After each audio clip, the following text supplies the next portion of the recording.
ನಮಸ್ಕಾರ. ಗೃಹಲಕ್ಷ್ಮಿಯರಿಗೆ ನಿನ್ನೆ ಅಂತೂ ಒಂದು ಖುಷಿಯ ವಿಚಾರನ ನಿಮಗೆ ತಿಳಿಸ್ಕೊಟ್ಟೆ. ಇನ್ನೇನು 16ನೇ ಕಂತಿನ ಹಣ ನಿಮ್ಮ ಖಾತೆಗಳಿಗೆ ಅತಿ ಶೀಘ್ರದಲ್ಲಿ, ಜೊತೆಗೆ ನಿಮಗೆ ಈಗ ಮಕರ ಸಂಕ್ರಾಂತಿ ಹಬ್ಬದ ಸಮಯದಲ್ಲಿ ನಿಮಗೆ ಪೆಂಡಿಂಗ್ ಇರುವಂತಹ ಹಣ ಅಷ್ಟು ಸಮೇತ ನಿಮ್ಮ ಖಾತೆಗಳಿಗೆ ಜಮಾ ಆಗ್ತಾ ಇದೆ ಅಂತ ಹೇಳಿ ನಾನು ತಿಳಿಸ್ಕೊಟ್ಟೆ.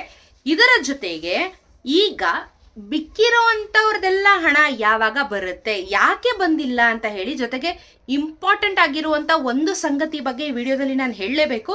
ಸೊ ಈ ಒಂದು ಕೆಲಸನ ನೀವು ಮಾಡಿಲ್ಲ ಅಂತ ಹೇಳಿದ್ರೆ ನಿಮ್ಗೆ ಖಂಡಿತವಾಗ್ಲೂ 15 ಅಲ್ಲ 16ನೇ ಕಂತಿನ ಹಣ ಸಮೇತ ನಿಮಗೆ ಬರ್ತಾ ಇಲ್ಲ. ಸೊ ಇದ್ರ ಬಗ್ಗೆ ವಿಡಿಯೋನ ಸಂಪೂರ್ಣವಾಗಿ ನೋಡಿ ತಿಳ್ಕೊಳ್ಳಿ. ನಾನು ಪೂರ್ತಿ ವಿಡಿಯೋನ ನಿಮಗೆ ಬಿಡಿಸಿ ಹೇಳ್ತೀನಿ. ಚಾನಲ್ನ ಸಬ್ಸ್ಕ್ರೈಬ್ ಮಾಡ್ಕೊಳ್ಳಿ. ಜೊತೆಗೆ ದಯವಿಟ್ಟು ಈಗ ಎಲ್ಲರಿಗೂ ಪ್ರಶ್ನೆ ಇರುವಂಥದ್ದೇ, ಗೃಹಲಕ್ಷ್ಮಿಯ 16ನೇ ಕಂತಿನ ಹಣ ಯಾವಾಗ ಬರುತ್ತೆ ಅನ್ನೋದ್ರ ಬಗ್ಗೆ ಕ್ಲಾರಿಟಿ ಕೊಟ್ಟಾಯಿತು. ಇನ್ನೇನು ಸಂಕ್ರಾಂತಿ ಹಬ್ಬಕ್ಕೆ ನಿಮಗೆ ಹಣ ಬರ್ತಾ ಇದೆ. ಕಮೆಂಟಲ್ಲಿ ತಿಳಿಸ್ತಾ ಇದ್ದೀರಾ ಇನ್ನೂ ಬಂದಿಲ್ಲ ಅಂತ ಹೇಳಿ. ನಂಗೆ ಗೊತ್ತು ಇನ್ನೂ ಬಂದಿಲ್ಲ ಅಂತ ಹೇಳಿ, ಅದಕ್ಕೆ ನಾನು ವಿಡಿಯೋ ಮಾಡಿ ಹೇಳ್ತಾ ಇರೋದು. ನಿಮಗೆ ಸಂಕ್ರಾಂತಿ ಹಬ್ಬಕ್ಕೆ 16ನೇ ಕಂತಿನ ಹಣ ನಿಮ್ಮ ಖಾತೆಗಳಿಗೆ ಜಮಾ ಆಗ್ತಾ ಇದೆ. ಹಾಗಾದರೆ ಇವಾಗ ಬಂದಿರುವಂಥ ಮತ್ತೊಂದು ವಿಚಾರ ಏನು ಅಂತ ಹೇಳಿದ್ರೆ, ಇಫ್ ಇನ್ ಕೇಸ್ ನೀವೇನಾದರೂ ನಿಮ್ಮ ಆಧಾರ್ ಕಾರ್ಡ್ನ ಬ್ಯಾಂಕ್ಗೆ ಲಿಂಕ್ ಮಾಡಿಲ್ಲ ಅಂತ ಹೇಳಿದ್ರೆ ನಿಮಗಳಿಗೆ ಗೃಹಲಕ್ಷ್ಮಿ ಯೋಜನೆಯ ಹಣ ಬರೋದಿಲ್ಲ. ಏನಕ್ಕೆ ಈ ರೂಲ್ಸ್ನ ಮಾಡಿದ್ದಾರೆ, ಸಡನ್ನಾಗಿ ಯಾಕೆ ಈ ಥರ ಒಂದು ರೂಲ್ಸ್ನ ತಂದರು ಅಂತ ಹೇಳಿದ್ರೆ, ನಿಮ್ಗೆ ಗೊತ್ತಿರೋ ಹಾಗೆ ಆಧಾರ್ ಕಾರ್ಡ್ನ ಅಪ್ಡೇಟ್ ಮಾಡ್ಕೋಬೇಕಾಗಿತ್ತು. ಆಧಾರ್ ಕಾರ್ಡ್ನ ಲಿಂಕ್ ಮಾಡೋದಕ್ಕೆ ಕೇಂದ್ರ ಸರ್ಕಾರ ನಿಮಗೆ ಕೆಲವೊಂದಷ್ಟು ನಿಯಮಗಳನ್ನ ಹೇಳಿದರು. ಇದು ರಾಜ್ಯ ಸರ್ಕಾರದಲ್ಲ, ಕೇಂದ್ರ ಸರ್ಕಾರ. ಯಾಕಂದರೆ ಆಧಾರ್ ಬರೋದು ಕೇಂದ್ರ ಸರ್ಕಾರದಿಂದ. ಸೊ ಕೇಂದ್ರ ಸರ್ಕಾರದವರು ಆಧಾರ್ ಕಾರ್ಡ್ನ ಅಪ್ಡೇಟ್ ಮಾಡಿಕೊಂಡು ನಿಮ್ಮ ಬ್ಯಾಂಕ್ಗಳಿಗೆ, ನಿಮ್ಮ ಪಾನ್ ಕಾರ್ಡ್ಗಳಿಗೆ ಲಿಂಕ್ ಮಾಡ್ಕೋಬೇಕು ಅಂತ ಹೇಳಿ ಅವರು ವಿಷಯನ ತಿಳಿಸಿದ್ರು. ಇದರಲ್ಲಿ ಏನು ಮಾಡಿದ್ದಾರೆ ಸಾಕಷ್ಟು ಜನ ಉದಾಸೀನ ಮಾಡಿದ್ರು. ಜೊತೆಗೆ 1000 ರೂಪಾಯಿ ಫೈನ್ ಕಟ್ಟಿ ಕೂಡ ಲಿಂಕ್ ಮಾಡ್ಕೊಂಡಿರೋದನ್ನ ನೋಡಿದೀವಿ. ನಾನು ಲಿಂಕ್ ಮಾಡೋದು ಹೆಂಗೆ ಅಂತ ನಿಮಗೆ ಲೈವ್ ವಿಡಿಯೋದಲ್ಲೂ ತೋರಿಸಿದ್ದೆ. ಇದನ್ನ ತುಂಬಾ ಜನ ಉದಾಸೀನ ಮಾಡಿದ್ರು. ಅಯ್ಯೋ ಬಿಡಿ, ಅದೆಲ್ಲ ಅದಕ್ಕೂ ಇದಕ್ಕೂ ಏನು ಸಂಬಂಧ ಇಲ್ಲ, ಹಾಕ್ತಾರೆ ಹೆಂಗಿದ್ರು ಹಣನ, ನಮ್ದು ರಾಜ್ಯ ಸರ್ಕಾರದಲ್ವಾ, ಕೇಂದ್ರ ಸರ್ಕಾರಕ್ಕೂ ಇದಕ್ಕೂ ಏನು ಸಂಬಂಧ ಇಲ್ಲ ಅಂತ ಹೇಳಿ ತುಂಬಾ ಜನ ನೆಗ್ಲೆಕ್ಟ್ ಮಾಡಿರೋರು ಇದ್ದಾರೆ.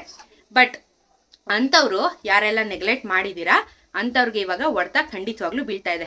ಏನಕ್ಕೆ ಅಂದರೆ, ನೀವು ಅವಾಗ ನೆಗ್ಲೆಕ್ಟ್ ಮಾಡಿದರೆ ನಿಮಗೆ ಈ 16ನೇ ಕಂತಿನ ಹಣದಿಂದ ತುಂಬ ಸ್ಟ್ರಿಕ್ಟ್ ಆಗಿರುವಂಥ ರೂಲ್ಸ್ ಮಾಡಿರೋದ್ರಿಂದ ನಿಮ್ಮ ಆಧಾರ್ ಕಾರ್ಡು ಬ್ಯಾಂಕ್ಗೆ ಲಿಂಕ್ ಆಗಿದ್ರೆ ಮಾತ್ರ, ಅಪ್ಡೇಟ್ ಆಗಿದ್ರೆ ಮಾತ್ರ ನಿಮಗೆ ಈ 16ನೇ ಕಂತಿನ ಹಣನ ರಿಲೀಸ್ ಮಾಡ್ತಾ ಇರುವಂಥದ್ದು. ಜೊತೆಗೆ ಇವಾಗ 15ನೇ ಕಂತಿನ ಹಣ ಸಮೇತ ನಿಮ್ಮ ಖಾತೆಗೆ ಬರುತ್ತೆ. ಈಗ ಇನ್ನೊಂದು ವಿಚಾರ ಏನು ಅಂತ ಹೇಳಿದ್ರೆ, ತುಂಬ ಹಣ ಬಂದಿರೋದಿಲ್ಲ, ಸೆಂಟರ್ ಕಟ್ ಆಗಿರುತ್ತೆ, ಯಾವಾಗೋ ಒಂದ್ಸತಿ ಬಂದು ಆಮೇಲೆ ನಿಂತೋಗ್ಬಿಟ್ಟಿರುತ್ತೆ. 3ನೇ ಕಂತು 4ನೇ ಕಂತು ಬಂದಿರುತ್ತೆ, ಅದಾದ್ಮೇಲೆ ಹಣನೇ ಬಂದಿರೋದಿಲ್ಲ. ಸೊ ಈ ಥರ ಕ್ಯಾಟಗರೀಸ್ಗೆ ಎಲ್ರಿಗೂ ಸಹ ರಿಲೀಫ್ ಇದೆ. ಈ ಒಂದು 15ನೇ ತಾರೀಕು ಏನು, 14ನೇ ತಾರೀಕು ಹಬ್ಬ ಏನಿದೆ ಅವತ್ತಿನೊಳಗೆ ಎಲ್ಲ ಕ್ಲಿಯರೆನ್ಸು ಮಾಡ್ತಾರೆ. ಬಟ್ ಯಾರ್ದೆಲ್ಲ ಆಧಾರ್ ಕಾರ್ಡು ಲಿಂಕ್ ಆಗಿದೆ, ಯಾರೆಲ್ಲ ಅಪ್ಡೇಟ್ನ ಮಾಡಿಸಿದರೆ ಇಂಥವ್ರಿಗೆ ಮಾತ್ರ ಹಣ ಜಮಾ ಆಗ್ತಾ ಇರುವಂಥದ್ದು. ನಿಮಗೆ ಬಂದಿಲ್ಲ ಅಂತ ಹೇಳಿದ್ರೆ ನಿಮ್ಮದೇ ಫಾಲ್ಟ್ ಇರುತ್ತೆ ಖಂಡಿತವಾಗ್ಲೂ. ಸೊ ಸ್ಟ್ರಿಕ್ಟ್ ಆಗಿ ಹೇಳಿದ್ರು, ಈಗ ಸ್ಟ್ರಿಕ್ಟ್ ಆಗಿ ಅದನ್ನು ರೂಲ್ಸ್ ಮಾಡಿರುವಂಥದ್ದು. ಸೊ ಲಿಂಕ್ ಆಗಿಲ್ಲ ಅಂತ ಹೇಳಿದ್ರೆ ನೀವು ಈಗಲೂ ಸಹ ಲಿಂಕ್ ಮಾಡ್ಕೋಬೋದು. ಬಟ್ ಇವಾಗ ನೀವು 1000 ರೂಪಾಯಿ ಫೈನ್ನ ಕಟ್ಟಬೇಕಾಗುತ್ತೆ. ಆನ್ಲೈನ್ ಮುಖಾಂತರ ಲಿಂಕ್ನ ಮಾಡ್ಕೋಬೋದಾಗಿದೆ.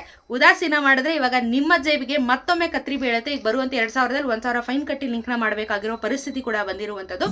ಸೊ ಇದು ಗೃಹಲಕ್ಷ್ಮಿಯ ಒಂದು ಅಪ್ಡೇಟು. ಸೊ ಇನ್ನು ಸ್ವಲ್ಪ ದಿನದಲ್ಲಿ ಹಣ ಜಮಾ ಆಗ್ತಾ ಇದೆ. ಸೊ ಇನ್ನು ಲಿಂಕ್ ಮಾಡಿಲ್ಲ ಅಂದರೆ ದಯವಿಟ್ಟು ಚೆಕ್ ಮಾಡ್ಕೊಳ್ಳಿ, ಲಿಂಕ್ ಮಾಡ್ಕೊಳ್ಳಿ. ಇಲ್ಲ ಅಂದರೆ ಯಾವುದು ಹಣ ಬರೋದಿಲ್ಲ ನಿಮಗೆ. ಸೊ ಇದಾಗಿತ್ತು ಗೃಹಲಕ್ಷ್ಮಿಯ ಮತ್ತೊಂದು ಅಪ್ಡೇಟು.